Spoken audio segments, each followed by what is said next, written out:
은퇴 후 당신의 소박한 꿈은 무엇입니까? 고요한 밤, 잠 못 이루고 스마트폰을 뒤적이는 50대, 60대 분들이 많으실 겁니다. 국민연금을 받아도 은퇴 전 생활을 유지하기엔 월 78만 원가량이 부족하다는 통계는 더 이상 남의 이야기가 아닙니다. 자식들에게 짐대긴 싫고 아내와 따뜻한 나라로 여행이라도 한번 가려면 월 100만 원만 더 있으면 소원이 없겠다. 이런 소박한 바람이 우리를 움직이게 합니다. 바로 그 순간 유튜브 알고리즘이 우리에게 속삭입니다. 하루도 3시간 무재고 무자본 창업. 퇴직하고 월 1,000만 원 버는 비법. 이 얼마나 달콤한 유혹입니까? 초조함과 기대감이 교차하는 마음으로 우리는 그 희망의 끈을 붙잡습니다. 하지만 1년 뒤 통장에 남은 것은 무엇이었을까요? 월 180만 원의 광고비를 쏟아붓고도 순수익 0원을 기록한 한 은퇴자의 씁쓸한 고백을 통해 우리가 미처 몰랐던 스마트 스토어의 냉혹한 현실을 들여다봅니다. 이것은 단순히 실패한 창업 이야기가 아닙니다. 당신의 소중한 퇴직금과 희망으로 부풀었던 노후의 꿈을 어떻게 지켜내야 하는지에 대한 현실적인 경고이자 진심 어린 조언입니다. 오늘 이야기의 주인공은 30년간 제조업체에서 일하며 꼼꼼하기로 소문났던 생산관리 부장 김성호 씨입니다.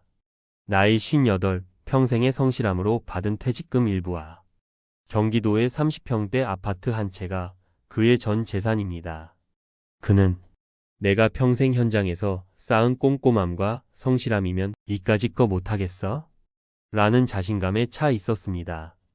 국민연금 수령까지 남은 몇 년의 소득 공백을 메우고 무엇보다 사회에서 여전히 쓸모있는 사람이라는 것을 증명하고 싶었습니다. 초기 투자금 없이 자투리 시간으로 돈을 벌 수 있다. 는 말은 그의 마음을 사로잡았습니다. 100만 원짜리 유명 강사의 온라인 강의를 결제하고 밤새워 공부했습니다. 강의에서는 누구나 월 500만 원 자동 수익을 외쳤고 그는 그 꿈이 곧 자신의 현실이 될 것이라 굳게 믿었습니다. 도매 사이트에서 그럴듯해 보이는 캠핑용품 몇 가지를 골라 서툰 솜씨로 상품 페이지를 만들고 아빠의 창고라는 스토어 이름으로 첫 상품을 등록했을 때 그는 마치 첫 출근 날처럼 설렘과 벅찬 희망을 느꼈습니다. 며칠 뒤 띵동 하고 첫 주문 알림이 울렸습니다.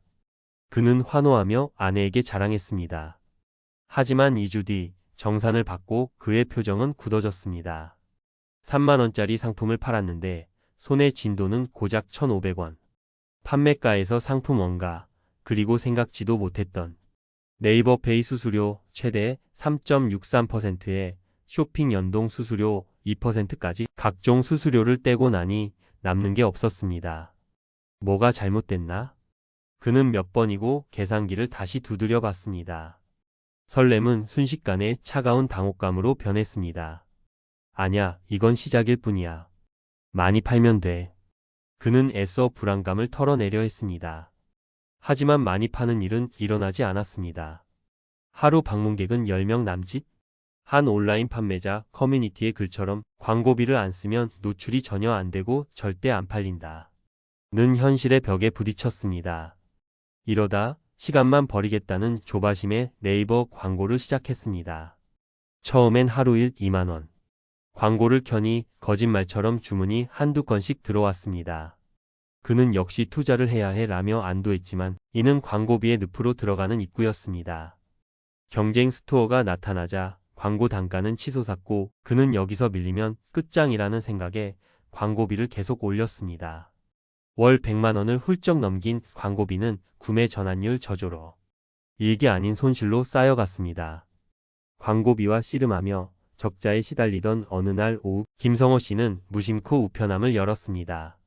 각종 공과금 고지서들 사이에서 유독 투툼한 국민건강보험공단의 우편물을 발견했습니다. 뭐 매달 내던 거니까. 그는 대수롭지 않게 봉투를 뜯었습니다. 고지서에 찍힌 금액을 본 순간 그의 눈을 의심했습니다. 21만 7천 원.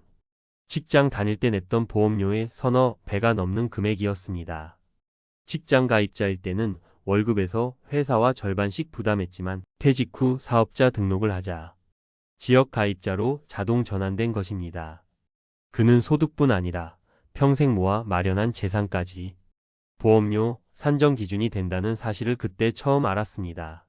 이럴 수가. 아무도 이런 말은 안 해줬는데. 그는 깊은 충격과 함께 세상에 버려진 듯한 배신감을 느꼈습니다. 스마트 스토어 순이익은 마이너스인데 그의 수십 년 된 아파트, 재산세 과세표 준액 약 5억 원짜리가 고스란히 재산으로 잡히면서 소득 최저 보험료 1만 9,780원에 재산 보험료 약 18만 9천 원이 더해져 폭탄이 되어 돌아온 것입니다. 결국 스마트 스토어는 돈을 벌어주기는커녕 매달 20만 원이 넘는 고정 지출을 만드는 돈 먹는 하마가 되어버렸습니다. 그의 꿈은 산산조각 났고 남은 것은 깊은 절망뿐이었습니다. 며칠을 알아놓은 김성호 씨는 모든 것을 정리하기로 결심했습니다.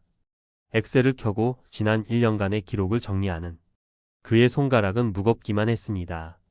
평생 회사의 실적 보고서를 만들던 그가 이제 자신의 실패 보고서를 쓰고 있었습니다. 밀려오는 것은 분노가 아닌 깊은 상실감이었습니다. 매출 약 3천만 원. 겉보기엔 그럴듯한 숫자였습니다. 하지만 지출은 상품 원가 2,100만 원, 플랫폼 수수료 약 150만 원, 광고비 약 1,200만 원, 그리고 건강보험료 약 250만 원의 기타 비용까지 총 3,700만 원이 넘었습니다. 최종 순수익은 마이너스 700만 원. 초기 투자했던 퇴직금 일부를 고스란히 잃고 1년의 시간과 노력을 허비한 채 그는 폐업 신고서를 출력했습니다. 그 종이 한 장의 무게가 천근만근처럼 느껴졌습니다.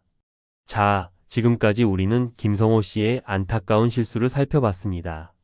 하지만 지금부터가 진짜 중요합니다. 왜 수십 년간 사회에서 인정받던 성실한 은퇴자들이 이런 함정에 쉽게 빠지는 걸까요? 첫째, 무자본이라는 단어의 착시입니다. 무재고를 무비용으로 착각하는 희망 회로에 빠집니다. 실제로는 광고비, 수수료, 세금 등 눈덩이처럼 불어나는 보이지 않는 비용이 훨씬 큽니다. 이는 세상에 공짜 점심은 없다는 평범한 진리입니다. 둘째, 최저가 경쟁에 더집니다. 나만의 무기 없이 도매 사이트 물건을 팔면 결국 100원, 200원 깎는 가격 경쟁에 내몰립니다. 평생 자기 일에 자부심을 가졌던 은퇴자에게 이런 소모적인 경쟁은 수익성 악화는 물론이고 자존감까지 갉아먹습니다. 셋째, 통계에 대한 선택적 무시입니다. 한 기관의 조사에 따르면 창업 후 5년 생존율은 31.4%에 불과합니다. 10곳 중 7곳은 망한다는 냉정한 통계를 나는 다르겠지라는 근거 없는 낙관론으로 무시하는 것입니다. 넷째, 사업가가 아닌 판매자 마인드에 머무르기 때문입니다. 단순히 상품을 등록하고 주문을 처리하는 것을 넘어 성공적인 사업은 마케팅, 브랜딩, 세무, 고객 관리, 현금 흐름 예측 등 모든 것을 아우르는 사업가의 시야를 필요로 합니다. 여러분이라면 이 상황에서 어떤 선택을 하셨을 것 같나요? 그렇다면 우리는 어떻게 해야 이 망하는 길을 피하고 성공하는 두 번째 인생을 설계할 수 있을까요? 거창한 비법이 아닙니다. 아주 현실적인 3단계 준비가 필요합니다. 첫 번째 단계, 창업이 아닌 나의 재무 요새부터 점검하십시오. 사업 아이템을 찾기 전에 당신의 노후 재무 상태부터 냉정하게 분석해야 합니다. 나의 국민연금 예상 수령액은 얼마인가? 퇴직연금은 안정적인 DB형인가? 내가 직접 운용해야 하는 DC형인가? 세액공제 혜택이 큰 IRP 계좌는 어떻게 활용할 것인가?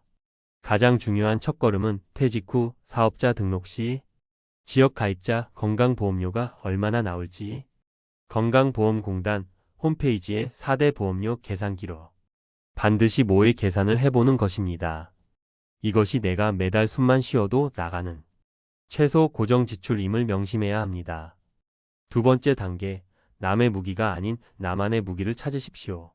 남들이 다 파는 물건을 팔 생각은 이제 접어야 합니다. 지난 30년간 당신이 피땀 흘려 쌓아온 경험, 지식, 인맥이야말로 그 누구도 흉내낼 수 없는 나만의 무기이자 차별화된 상품입니다.